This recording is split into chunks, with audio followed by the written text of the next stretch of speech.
Hello, everyone. Welcome to another segment of DTF Movie Review Monday. My name is Frankie. My name is Herb. Today is actually a trilogy review Monday. We're talking about our first trilogy. Yes, we are in celebration of Batman Day, the re-release of the Dark Knight trilogy directed by Christopher Nolan. We are going to be discussing the entire three-movie piece. Yes, but it won't be as long as the three movies.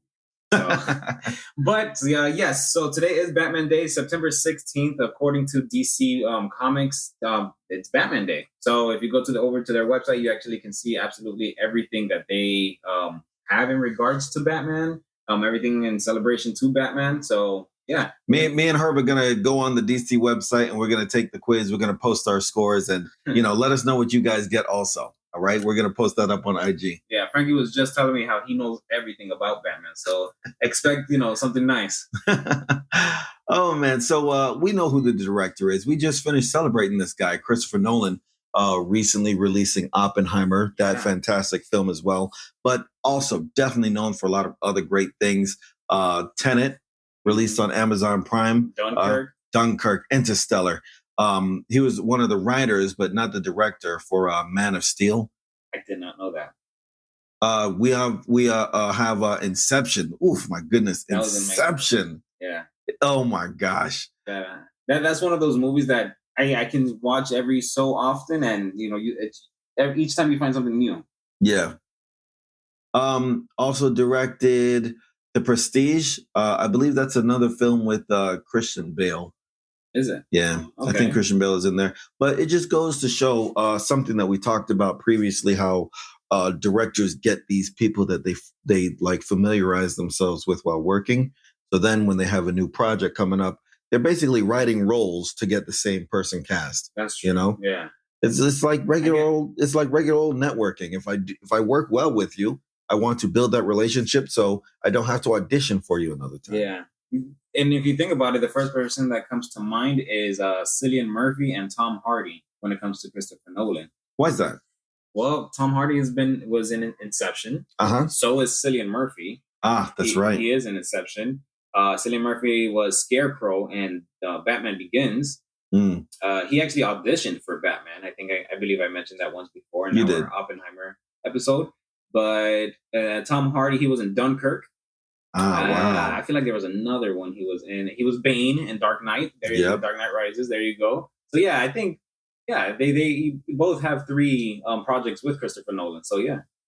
There you go. So Chris Nolan, man, I can't wait to see the next few things. You remember we talked about he's rewriting his film Memento. Yeah, that's right. He's redoing that. Very different from what's going on today. Usually, like I mentioned in the last time, remakes are made by different people, different directors, but this is a director remaking his own movie. So I can't wait for that. And man, Chris Nolan. Yeah, man, there's truly not much to say about Christopher Nolan. There's so much about him, man, I really think we should start doing some director episodes. Oh man, you're right. Yeah. We're doing a disservice by focusing on actors. You're right about that. Right? You're right. So we'll do that. We'll get some director stuff in. But let's talk about the three pieces that we are here to talk about by Chris Nolan, which is the Batman or the Dark Knight trilogy. Yeah. Starting with Batman Begins, we have Batman himself, Christian Bale. What a fantastic actor. Yeah. Do you remember the first thing you ever saw him in? Christian Bale, if I'm not mistaken, I think it was that Terminator movie. One of the Terminator films? Salvation, I think it was called. Okay. Yeah. All right. First time I saw him there, and then that's when I then started. Well, I always knew he was Batman, but I didn't watch Batman like that. I wasn't a superhero guy back then. I didn't care for any of that stuff back then, or even when it was in theaters at the time. So that's actually something I missed out on, which is one of the reasons why I'm actually gonna go watch one of the Batman movies today on Batman Day, since it's re-released in theaters. I didn't get to experience it then, so I'm going to experience it now. There you go. Life gave me another chance. The first time I actually saw Christian Bale was in a film called American Psycho. Okay. Oh, my goodness. Okay, yeah. I've heard of it. I haven't seen it yet. That film is insane, man. Insane. And my favorite thing about the film is the character he plays. And there's this scene where he believes he believes he's better than a lot of people, you know, which Right, his character. in terms of American society and American culture, I would agree he's better than a lot of people, you know. But there's this scene where he feels insecure in a room of other businessmen because of the quality of their business cards. So I thought that scene was interesting for the character that he was playing. It was something that intrigued me. This you know, stereotypically boastful and confident guy right in a room of other men feeling insecure over a business card. American Psycho. Okay. So yeah, after I saw Terminator Salvation, which was a flop, by the way, let me just put it out there. I believe it. I don't want to say I liked it. I didn't. Which is the reason why I was like, yo, isn't this the guy that did Batman? Why is he in this movie? So when Dark Knight came out, and of course, and the incredible Heath Ledger and everything he did, and you know his unfortunate passing, that made the movie a lot more talked about, which made me want to watch it. And then there you go. There I am now, part of the whole Batman fan base and everything like that. Followed Christian Bale into American Hustle.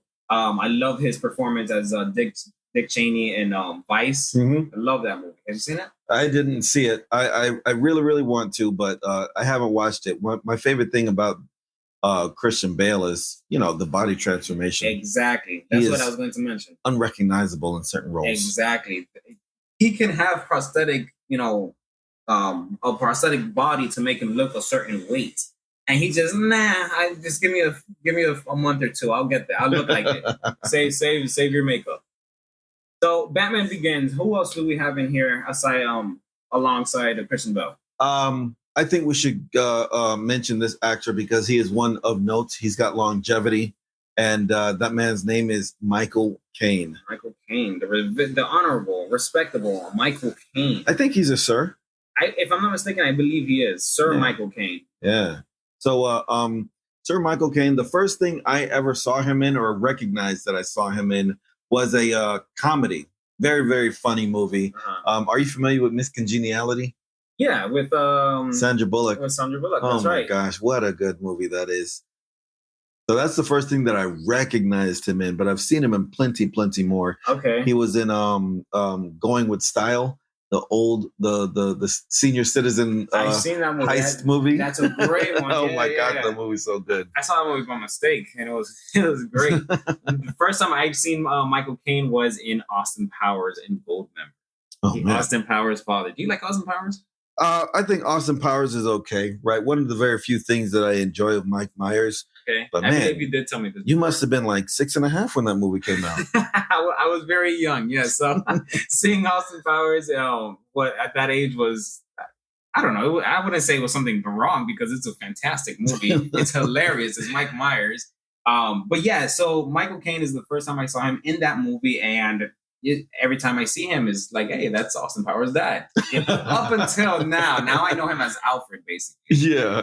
Did you know that Michael Caine actually, he's been married to his wife for 40 plus years or something like that? Okay. And he actually met her, or how can I say, he first saw her in a TV commercial in the 70s.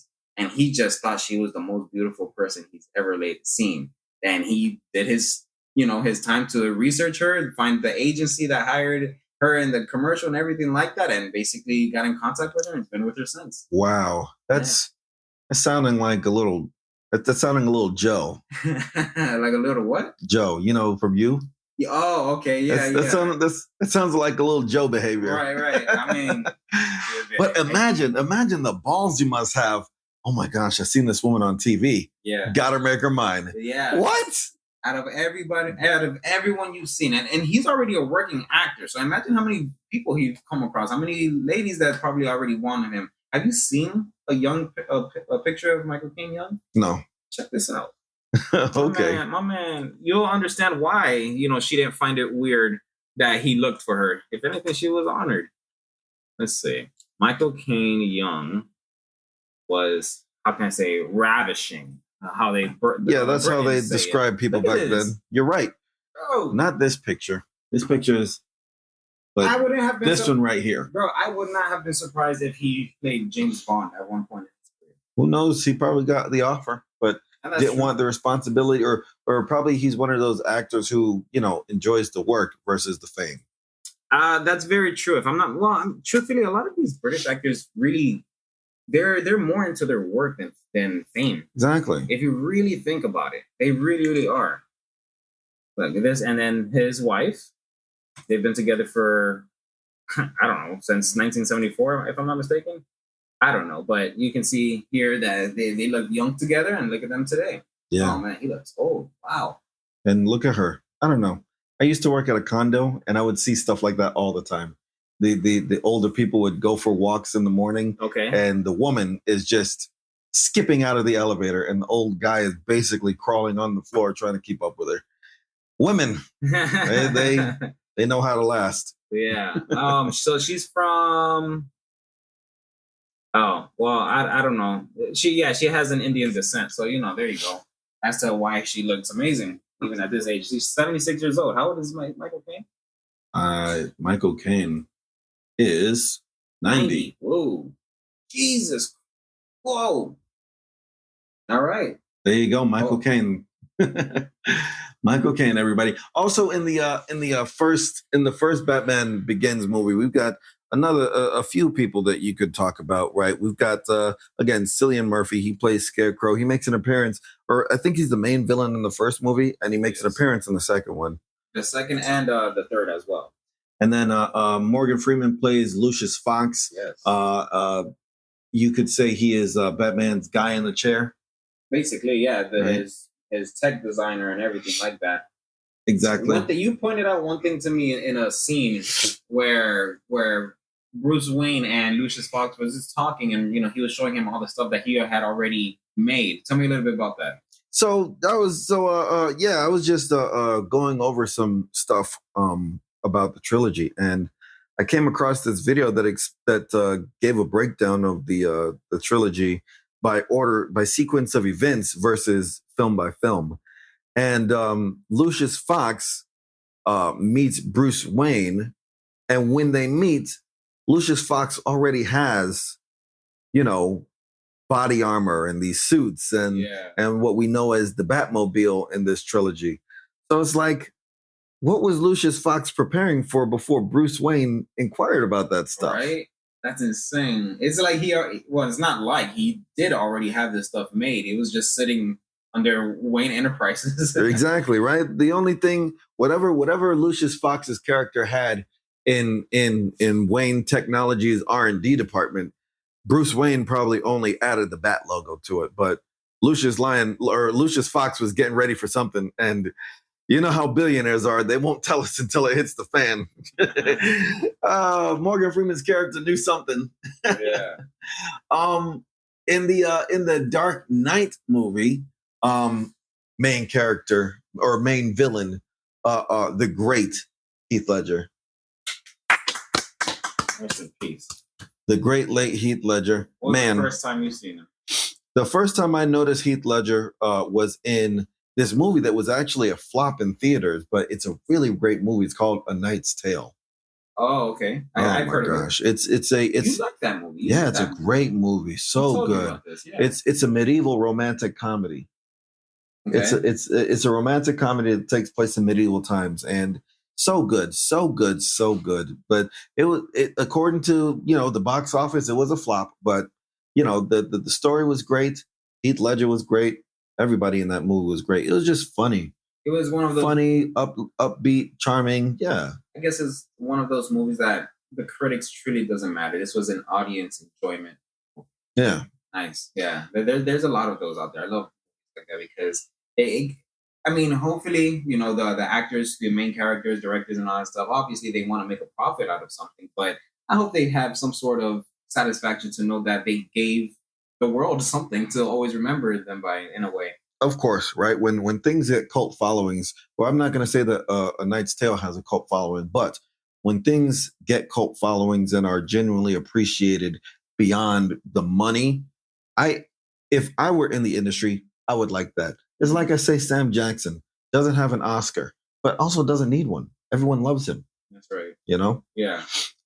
Heath Ledger played the Joker in this in The Dark Knight, and to this day is the only one compared to, like he set the bar for a performance of Joker. And I think the only person who can touch him after that is Joaquin Phoenix's Joker. Yes. And I think Joaquin Phoenix already set the bar for his own Joker as well. Yeah. He did no such following there was no comparisons in this, Mm-hmm. We'll talk about that. Yes, we will. Here I am getting into that one. We will. Talk about 2008 Joker. Secondary villain in the movie was Harvey Dent, played by Aaron Eckhart. Aaron Eckhart. He is known for I know I've seen him in something besides these things it's saying he's known for. I've seen him in Sully with Tom Hanks. Uh-huh. I've seen him in that movie. I haven't really seen him in so much leading roles like that, I guess, especially after Dark Knight. But if you've seen Dark Knight, you've seen his character, and it's amazing. Yes, I think he does a really good job playing Harvey Dent, the guy who is the White Knight of Gotham City. Yes, the White Knight in Gotham City. This lawyer who took down like 501 people in one court case. Yeah, that's right. The biggest RICO case ever, basically. Exactly, and it was so mob. Oh my gosh, and then he becomes the villain due to doing the right thing, and it's still turning out wrong. Yeah. Right? He becomes tortured with his mission to do right, and for things to still go wrong. Yeah. Now he's like, I guess he finally sees the bigger picture and the way the Joker sees it, and the way villains sees it. Like, there is no good, no matter how much you do. Yeah. Whatever's going to happen will happen.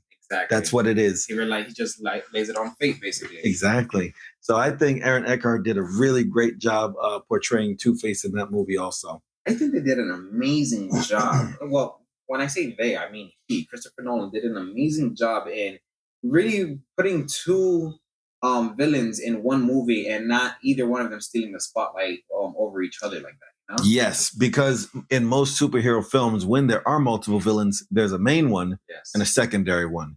Like Sam Raimi's Spider-Man 3. Okay, there you go. The Spider-Man 3 with Tobey Maguire. Yes. Main villain, Venom. Secondary villains, Sandman and Hobgoblin. But then Hobgoblin comes back and helps Peter Parker at the end. Anyways, that movie was terrible for a reason. I loved that movie. I forgot how old I was when that came out, but I just liked that movie. It was the first. Remind you, this was pre-MCU. You know? So there wasn't so much superhero movies. You're right. They were setting a bar. They were to see three villains attacking one dude, like they jumping him, and then one of them, his best friend. Oh, dude, it was fantastic. I know. You also look back at it now. It's like, yes, this is crazy. Also, you were just young and impressionable. What were you, like 4.5 when that movie came out? How old were you? 28 already?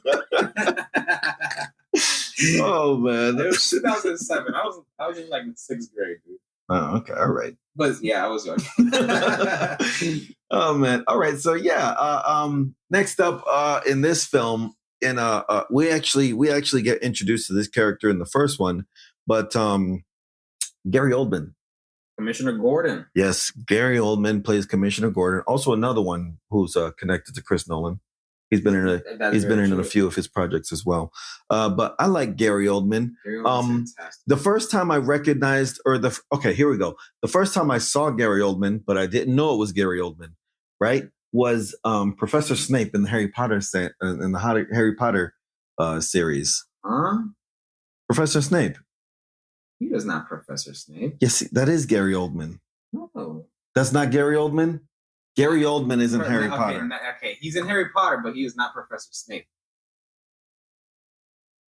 Okay, all right. Frankie and I are doing a little we're doing all right. Real quick. Let's go. Oh, Sirius Black. That's who he was. Okay. Come on now. All right now. I knew he was in it. I just come on. Yes, he's Harry's godfather. Exactly. So that's the first time I saw Gary Oldman, but didn't know it was him. Frankie was wrong, yo. That was the first time I saw Gary Oldman, but didn't know it was him. The next time I saw Gary Oldman and knew it was Gary Oldman was in the Denzel Washington action movie called Book of Eli. Okay. Did you see Book of Eli? I have not. I love Book of Eli because it plays a I guess the word is dystopian, but I don't know how to use that word properly. So I'll just say a really terrible future, right? Okay. It takes place in a really bad future. And one of the few things that they don't have is books, right? There's not a lot of things. There's just it's an old time. It's a long time ago or something like that. No. It's the future. Oh, it's the future. This takes place in the future, but it's something like that. Like they are running low on everything. Okay, yes, they're running low on everything. Gary Oldman plays this guy who runs a town, but he's like head honcho. You know, he's bullying people to make sure he has what, and whatever he has, he shares it with people, and they're so appreciative. Nobody wants to turn on him or whatnot, and then they already have little, so they don't want to have nothing. You know, so he's like the bully of a small town.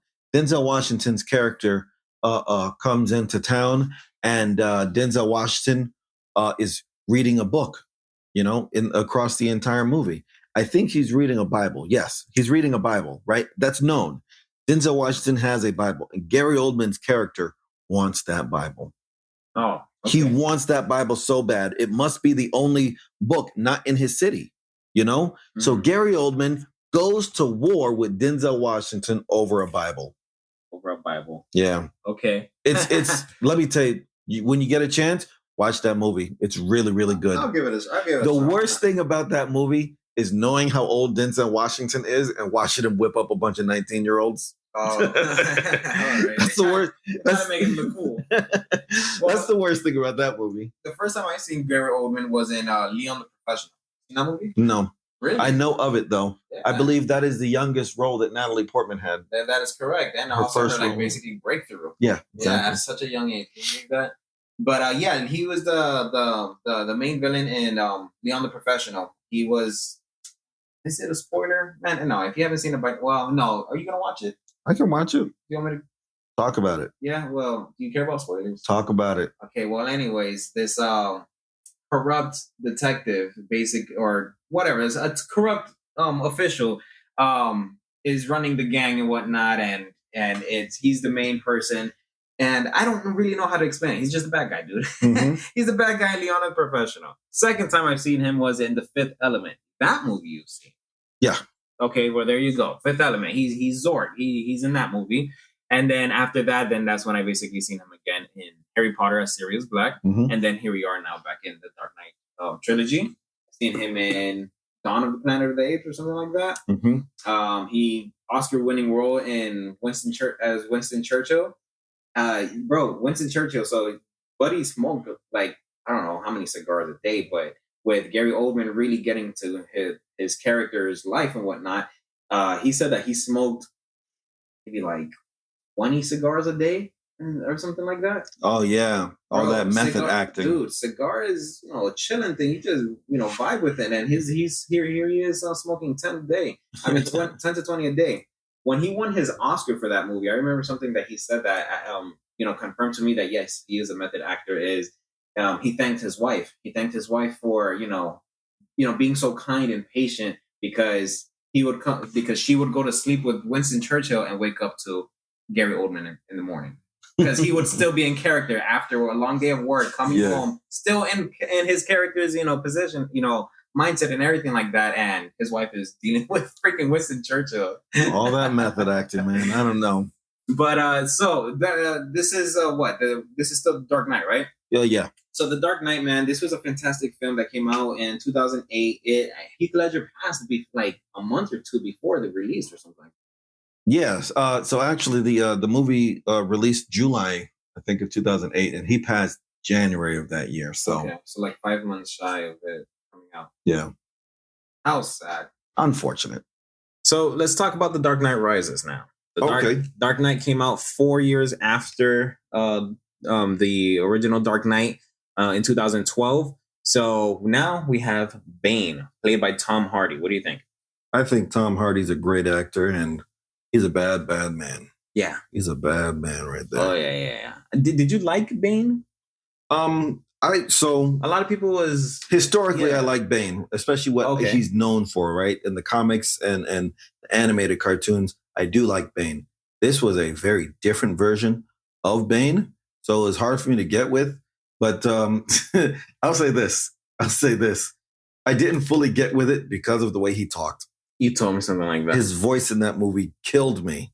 How is his voice? Do we have an example? Do you have an example? You like the movie so much. I'm gonna leave it I'm gonna leave it as it is. You did great. Show me your Bane. You sounded terrible. I hated it. Yeah, it was a little bit confusing. I'm like, okay, not the type of villain voice I would, think of. I think the only hardcore part that I was like, okay, this dude sounds badass was when he was standing in the football field explaining to everybody how they're all prisoners and trapped here with them. Yeah. Then I was like, okay, that sounds. Imagine just chilling at a football game, you hear this dude speaking like that. Like, though it sounds terrible, it's like, okay, yeah, it's exactly. His voice isn't villainous, but the message in that scene is what really scared people. Yeah, exactly. So that was hard for me to get with. I never really did. Anne Hathaway, Catwoman. Oh yeah, Anne Hathaway. She's a phenomenal actress as well. She doesn't get talked about as often as she should because she's mysterious. She's one of those actors, bro. Yeah, I think she doesn't live a famous lifestyle. Yeah, but she should get talked about, or she should be spoken of in more regard than she is. Right. Also on that list of people in The Dark Knight Rises is Joseph Gordon-Levitt, who we learn by the end of the film, if you haven't seen it by now, tough niggies, who we learn by the end of the film is revealed to be Robin. Yeah. Right? The one who carries on the work of Batman and everything. So Joseph Gordon-Levitt was a great addition to the scene. To the film. Yeah, absolutely. And I don't think we have anybody notable included into that movie, right? None that not that we didn't already mention. Exactly. I think Dark Knight Rises was very simple, very straight to the point. But I liked it overall. That's if I'm going to watch a Batman film today on Batman Day in theaters, it will be that one, Dark Knight Rises. Mm-hmm. Yeah, it was really good. I think it was fantastic. It was, right, especially if you we understood that there was going to be a trilogy. We know that it's the last of the three. Like Chris Nolan set it up to close the story, and he did a great job at it. So if you want to watch it end, then that's a good movie for me. I think I would watch The Dark Knight. Just one it's Batman versus his classic nemesis, the Joker, and both actors, on screen, protagonist and antagonist, absolutely destroyed those parts, man. They absolutely came to the set ready to bring it every single time. The regard that the film gets today is proof of that. Bro, what a fucking time that was, right? Mm-hmm. When we have the protagonist and the antagonist. Like, yes, of course, sure. We may still have those today with a lot of superhero movies, but it wasn't this was pre-MCU. This was pre-DCU. This was just a simple genius director / writer, saying, I like Batman comics. I'm going to make a movie.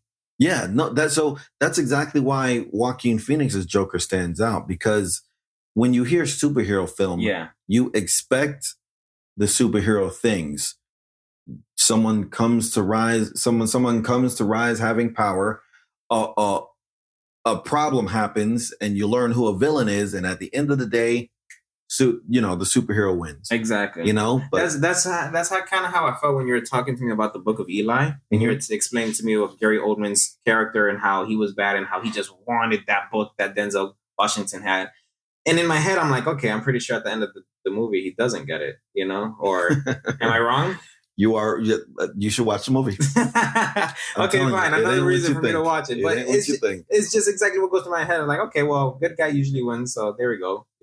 Yeah, but so I think that The Dark Knight really seals the deal in that gold card Christopher Nolan has, where Hollywood just I could do whatever. Chris Nolan's name is on the script. All right, open the books, guys. Yeah. Open the wallet. I have an idea. Here's $300 million. Do you want to know what it's about? No. Right? When will you have it for us? In 10 years. Okay. We're good with that. Well, we're good with that. What else do you want? Everything. Okay. But no, absolutely. This is exactly what a trilogy. Whenever people talk about trilogies, it's usually that third film that flops. Mm-hmm. Usually. Yeah, that's true. Whenever a part 2 comes out, a sequel, and it hits, you got lucky. Because even making a sequel is kind of risky. Risky. So when that part 2 hits and it's a great box office hit, fantastic. You can end it right here, or you can try to take a title of having your own trilogy franchise, or and mess it up. Mm-hmm. Like go big or go home. Yes. And Chris Nolan definitely went big. Yes, exactly. Like The Hangover, for example.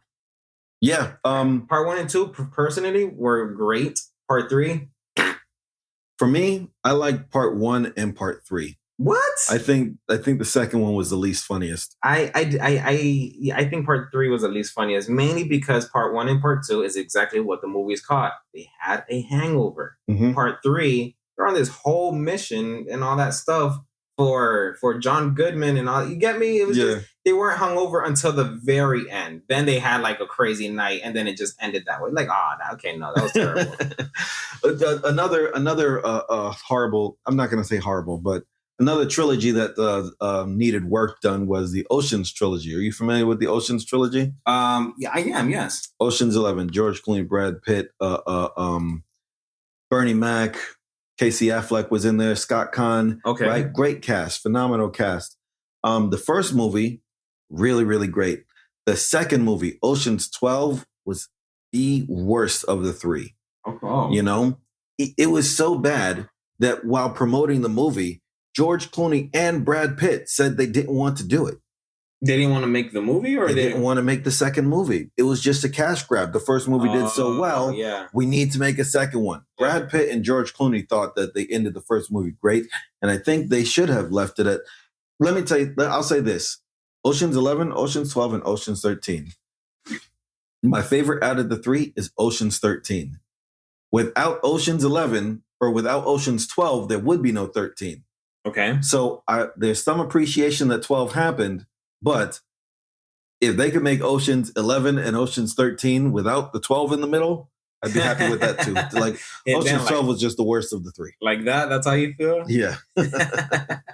Okay. Well, I mean, another good trilogy that, in my opinion, that comes to mind is the Planet of the Apes trilogy. Not the original. The new one with not Mark Wahlberg, with James Franco. It began with James Franco. Part 2, it had this guy that you liked from Oppenheimer, Jason Clarke, with part 2, and then part 3, who did it have? And then part 3, I think it was just a solo movie with Caesar. It was just a solo movie with him. But it was I thought that was a great trilogy.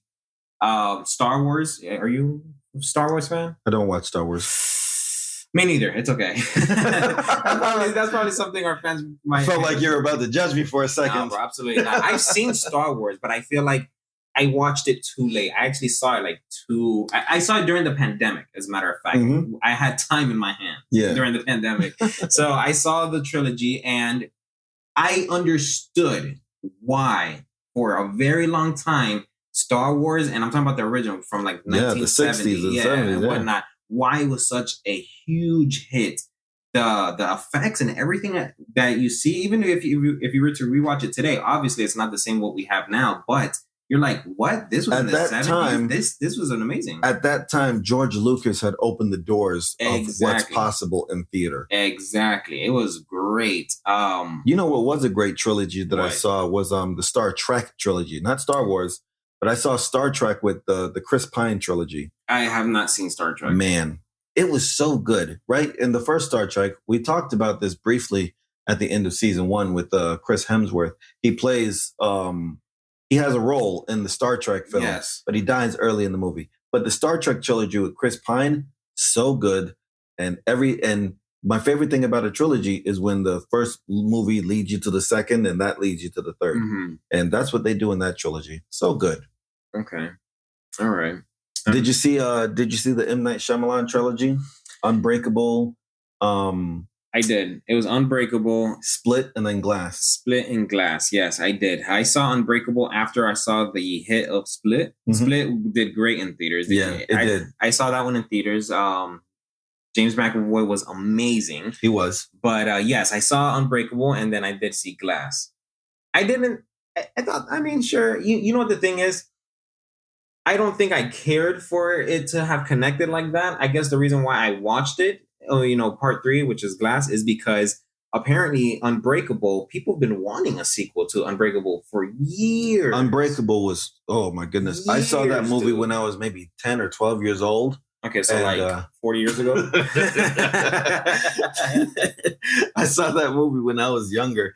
And it was a hit back then.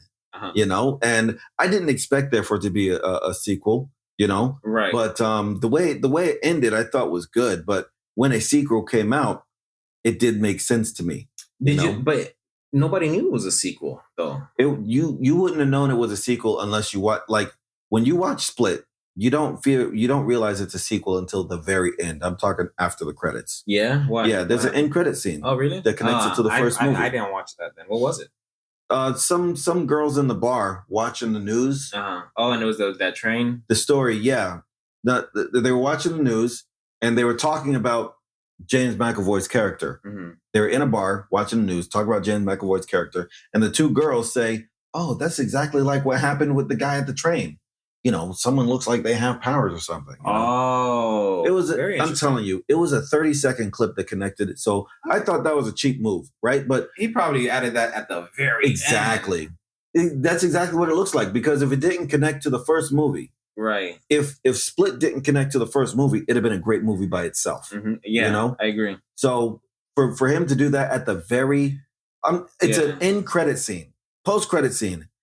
They could have filmed that 3 weeks before the movie came out in theaters. Absolutely. It was just too easy to do. And okay. Yeah. So Split came out, and a lot of people wanted a sequel to Unbreakable, and Split came out, and then after Split, I heard some rumors that it was in the same universe as Unbreakable, and then that's when Glass basically confirmed it all. Mm-hmm. I liked it. It was okay. It wasn't all that, but I did like it. I thought it was a really great trilogy, especially with Glass. It just sealed it and tied a pretty bow on the story. Yeah. Any other honorable trilogies you'd like to bring up in honor of Dark Knight trilogy? Not that I can recall at this time. Don't you love the Spider-Man trilogy, bro? Sam Raimi's? No. The first and second movie were great. The third one didn't do so well in my eyes.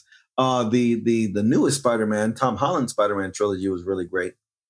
No Way Home was great, but my favorite out of the three is the first one, Homecoming. Okay. That's my favorite out of the three. Michael Keaton playing the Vulture. Toughest scene in that movie. Oh, I got to do it. But toughest scene in that movie. Which one? Which part? In Homecoming is when he drops off Peter. Oh my God, yeah. To the prom. Right, yeah. And Michael Keaton says to his daughter, "Why don't you go in there and have a good time, baby? I'm going to have the daddy talk with Peter." Yeah. Says, "All right, Dad, don't." And then she turns around and says, "Don't take him seriously." First of all, disrespectful, right? Let my daughter say that about me in front of him. You know what I mean? Yeah. And then as soon as she gets out the car, pulls out a gun. Does she know? Yeah. Does she know what? So she doesn't. Keep it close to the chest. I respect that. Yeah. And then he goes on to say, like, he's not saying, "I know you're Spider-Man," but he says, "I appreciate what you did for my daughter out there in Washington, D.C. Yeah. For that, you'll always have my respect. I want you to go in there, have a good time. Don't show my daughter too much fun. But if you ever get in the way of my business, I will kill you. I will kill you dead." And it was just such a tough scene. Yeah.